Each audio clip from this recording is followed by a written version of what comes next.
Bien-aimés dans le Seigneur, bonjour. Nous sommes lundi 23 novembre 2020 et le Seigneur permet que ce matin encore je sois là dans le partage de sa parole avec vous. Nous sommes ce matin dans le Nouveau Testament, dans la deuxième épître de Paul aux Corinthiens au chapitre 13, le verset 5 que je lis. Examinez-vous vous-même pour savoir si vous êtes dans la foi. Éprouvez-vous vous-même.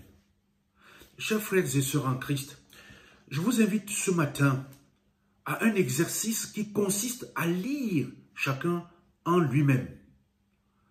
Prends un miroir, non pour l'installer devant toi pour voir les traits de ton visage, mais plutôt pour voir à l'intérieur de toi, dans ton cœur, quel est le degré de foi qui t'anime encore et d'une manière sincère. Se regarder ainsi, faire cette introspection n'est pas une mauvaise chose. Parce que non seulement elle permet de jauger ton état spirituel, mais en plus, elle peut te conduire à une croissance spirituelle. Certains trouveront que c'est une prétention, c'est vrai. Mais une voiture, par exemple, pour rester performante et utile, elle doit passer un contrôle technique. Il faut une vérification des pièces principales. Il faut voir le niveau d'huile, le niveau de l'essence. Tout ceci concourt à rassurer le propriétaire ou alors l'utilisateur du véhicule que tout est en ordre. Examinez-vous vous-même. L'instruction est claire et sans équivoque. Paul le dit sans équivoque. Alors, on se pose des questions. Suis-je en croissance spirituelle? Est-ce que je me suis vraiment repenti? Est-ce que mes prières suffisent?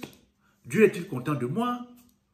En réalité, cet examen peut même s'avérer décourageant, voire même fatal. Parce que si on lit, on constate que c'est pas bon. On peut céder très facilement au découragement. Mais voyons ce que Dieu dit réellement. Il n'y fait allusion qu'à 2 reprises. Parce que Paul avertit les Corinthiens de quoi? Il y avait un homme qui avait une liaison avec sa belle-mère. Et personne, parmi les Corinthiens, ne semblait s'en préoccuper. Et parce qu'ils ne se sont pas repentis de l'impureté, de l'inconduite et du dérèglement qu'ils ont pratiqué, c'est pour cette raison que Paul a écrit, mais examinez-vous vous-même pour voir si vous êtes dans la foi.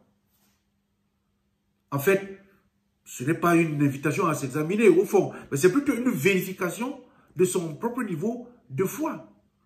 On voit par la suite quand Paul critique le comportement des Corinthiens pendant la scène.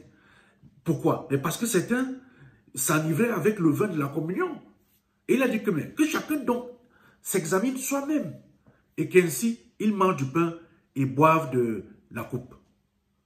Chaque chrétien se retrouve ainsi appelé à faire une autocritique de sa vie spirituelle, à s'éprouver lui-même afin de juger du degré de satisfaction personnelle de ce qu'il est dans sa relation avec Dieu. Cette même introspection est utile dans la vie relationnelle, en famille chrétienne que biologique. Savoir si l'on est apprécié par les siens est important. Mon frère est-il content de moi? Ma sœur est-elle contente de moi? Mon mari est-il content de moi? Ma femme est-elle contente de moi? Plus loin encore et tout simplement, est-on content de moi? Chers frères et sœurs en Christ, Paul ne nous invite pas à nous plonger dans une sorte de lecture obsessionnelle de nos défauts. Pourquoi? Parce que Jésus a payé le prix de tous nos péchés passés, présents et futurs.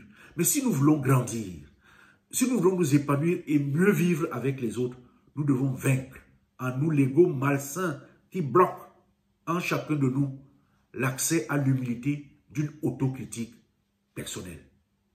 Le thème de notre prière de ce matin est une question. Dieu est-il content de toi? Les gens sont-ils contents de toi? Amen. Éternel, notre Dieu, merci pour cette nouvelle journée de vie et pour cette visite par ta parole qui nous interroge sur ce que nous sommes, nous-mêmes, l'état intérieur et réel de ce que nous sommes par rapport à toi et par rapport à notre prochain. Viens donc nous aider à nous retrouver nous-mêmes les uns les autres au nom de Jésus.